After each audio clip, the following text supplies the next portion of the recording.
সংবিধানকে ছুঁড়ে ফেলে দাও সংবিধানকে ছুঁড়ে ফেলে দাও। সংবিধানকে ছুঁড়ে ফেলবো কেন? সংবিধানকে মনে করায় দেয় যেটা ৭১-এর পরাজয়ের দলিল। আমি সংবিধান কেন ছুঁড়ে ফেলে দেবো? এই সংবিধান দিলে গাত্রদাহ কেন হবে? এত গায়ে লাগবে কেন? If I don't like it, there are relevant provisions within the constitution যে আমি পরিবর্তন করতে পারি। আমার দরকার কি যে আমি এটাকে ছুঁড়ে ফেলে দেব?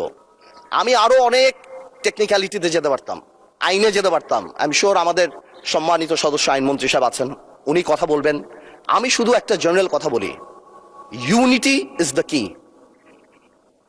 এবং আগেও যেটা বলছি এখনো সেটা বলি, দ্যাট সংবিধানের উপরেও আমাদের রেসপেক্ট থাকতে হবে। At the same time, we must find out a way so that we can uplift the spirit of July.